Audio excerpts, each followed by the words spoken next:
Tu connais le vieux dicton « À situation désespérée, mesure désespérée » Eh bien, on peut dire que cette phrase colle parfaitement avec ce qu'une femme a dû faire quand elle y a été forcée par des circonstances tragiques de la vie. Mary-Ann Bevan a accepté de porter le titre de la femme la plus laide du monde afin de pouvoir nourrir ses enfants. Mais comme d'habitude, son histoire commence plutôt normalement. Mary-Ann Webster est née à Londres en 1874 dans une grande famille de 7 frères et sœurs. C'était une jolie petite fille, en bonne santé et joyeuse. Après avoir terminé ses études, elle a commencé à travailler comme infirmière et à 29 ans, elle s'est mariée avec un homme du nom de Thomas Bevan. Ils ont eu 2 filles et 2 fils ensemble et tout portait à croire que ce jeune couple était sur le chemin d'une longue vie heureuse et ensemble. Au début, les problèmes de santé de Mary-Ann n'ont pas paru très inquiétants. Son alliance commençait à être un peu trop serrée, elle s'est mise à porter des chaussures plus grandes. Mais les doigts et les pieds qui gonflent, c'est plutôt normal après avoir eu des enfants. Fatigue, troubles du sommeil et engourdissement des mains, cela pourrait facilement se produire à cause de tout le travail qu'elle devait faire à la maison pour s'occuper de sa famille. Elle n'a pas vraiment fait attention à ses premiers symptômes. Il a fallu un certain temps pour que les changements dans les traits de son visage deviennent visibles. Son arcade sourcilière, sa mâchoire et son nez se sont élargis, ses dents sont devenues plus espacées. Au début, les médecins n'avaient aucune idée de ce qui lui arrivait, mais au fil du temps, de nouveaux symptômes ont commencé à apparaître. Ses mains et ses pieds devenaient anormalement grands. Son visage changeait radicalement. Sa peau était plus épaisse et plus rugueuse, et sa voix devenait plus grave et plus rauque.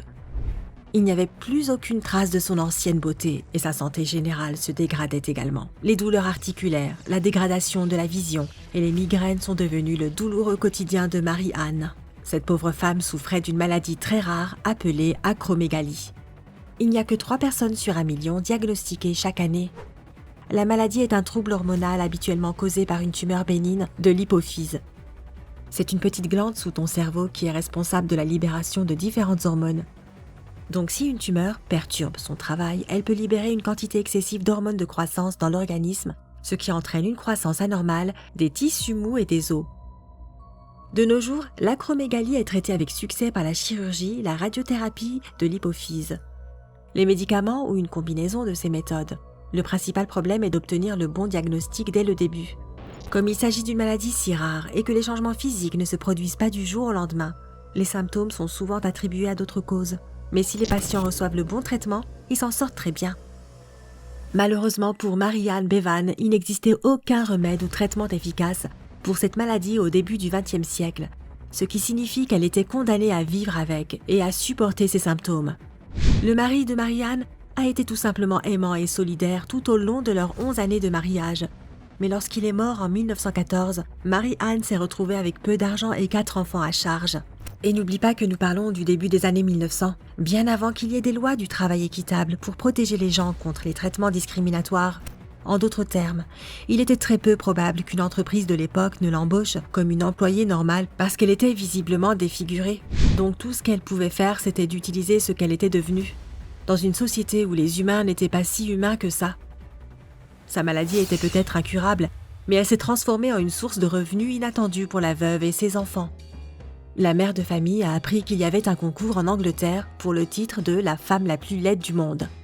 Encore une fois, nous parlons du début du XXe siècle, donc de telles choses discriminantes étaient assez populaires à l'époque même. Elles sont inimaginables de nos jours. Quoi qu'il en soit, il y avait une récompense à la clé, et Mary-Ann a saisi sa chance. Elle a gagné facilement. La pauvre, elle était de loin la plus laide du groupe. Après cela, Mary-Ann s'est rendue compte que la seule chance pour sa famille de survivre était de gagner sa vie de cette façon. En 1920, le showman américain Samuel Gompert lui propose de participer au spectacle de Coney Island Dreamland. En d'autres termes, elle faisait partie d'un spectacle de monstres où elle se joignait à d'autres personnes souffrant de maladies et d'anomalies variées pour divertir la masse. Il y avait des géants et des nains, une femme à barbe, un gros costaud, un homme serpent, des jumeaux siamois, des marins couverts de tatouages sur tout le corps et d'autres monstres. C'est ainsi évidemment qu'ils ont été baptisés et présentés aux spectateurs de l'époque. Crois-le ou non, les spectacles de monstres remontent au XVIe siècle en Angleterre lorsque les personnes atteintes de malformations physiques ont cessé d'être la terreur de tous et ont commencé à devenir une source de curiosité pour le public. Et avec cet intérêt morbide du public, les hommes d'affaires ont vu une opportunité de gagner de l'argent. Les showmen trouvaient des gens aux traits inhabituels ou effrayants et voyageaient avec eux à travers l'Europe. Ils vendaient des billets pas chers pour voir leur spectacle. Vers le milieu du 19e siècle, les foires aux monstres ont commencé à gagner en popularité aux États-Unis. C'est même devenu une sortie pour toute la famille, les enfants et tout le monde. Le concepteur du spectacle imaginait toutes sortes d'histoires derrière les difformités des interprètes pour vraiment faire que le public soit estomaqué. Et comme les gens n'avaient pas vraiment les connaissances médicales que nous avons aujourd'hui, ils croyaient tout ce qu'on leur disait. Il ne faut pas non plus oublier qu'à l'époque, les sources de divertissement étaient très limitées, alors les gens adoraient ces spectacles bizarres. Cependant, au milieu du XXe siècle, le cinéma était en plein essor et la médecine a fait de grands progrès pour expliquer scientifiquement que certaines personnes naissaient simplement avec des malformations physiques ou les développaient plus tard dans leur vie, comme dans le cas de Mary-Ann Bevan. Ainsi, le facteur mystérieux a disparu et les spectacles ont commencé à perdre de leur immense popularité. Mais avant cela, des gens comme Mary-Ann Bevan pouvaient gagner leur vie grâce à leur maladie. Aussi injuste que cela puisse paraître, c'était à peu près la seule façon pour eux de remplir leur assiette. En dehors de son travail dans les spectacles itinérants, il y avait de nombreuses affiches sur lesquelles on pouvait lire « La femme la plus laide du monde » avec la photo de Mary-Ann. Elle a adopté ce rôle sans hésiter et allait le porter jusqu'à la fin de ses jours. Sur la photo, elle portait une modeste blouse blanche et une robe foncée selon la mode de l'époque. Lors des spectacles, on lui mettait parfois des vêtements plus masculins ou des habits qui mettaient en évidence sa silhouette anormale. Aujourd'hui, on ne peut qu'avoir pitié d'elle, mais le public l'adorait vraiment et elle était l'une des artistes les plus populaires du spectacle. Mary-Ann a aussi été une patiente du célèbre neurochirurgien Dr Harvey Cushing. Il a essayé de faire comprendre aux gens que c'était cruel de se moquer de son apparence. Dans une lettre de 1927 au Time Magazine, qui avait publié des photos d'elle comme si c'était une plaisanterie, il écrit « Cette malheureuse femme qui est présente dans le spectacle des frères Ringling a une histoire qui est loin d'être amusante. C'était auparavant une jeune femme dynamique et belle, mais elle a été victime d'une maladie connue sous le nom d'acromégalie.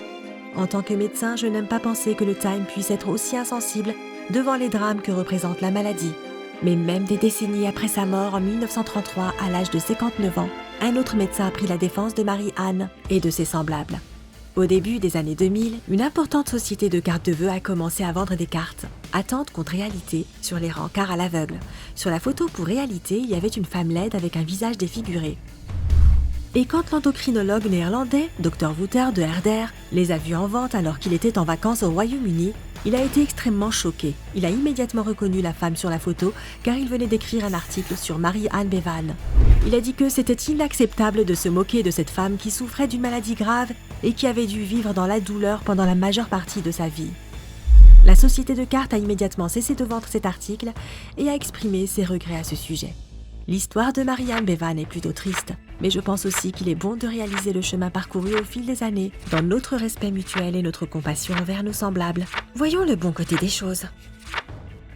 Connais-tu d'autres exemples de personnes qui sont parvenues à exploiter au mieux une situation difficile? Partage tes pensées dans les commentaires. Et si tu as appris quelque chose de nouveau aujourd'hui, like cette vidéo et partage-la avec un ami. Et ne pars pas si vite. Nous avons plus de 2000 vidéos sympas à te montrer. Tout ce que tu as à faire, c'est de choisir la vidéo de gauche ou de droite, de cliquer dessus et de passer un bon moment. Reste avec nous du côté sympa de la vie.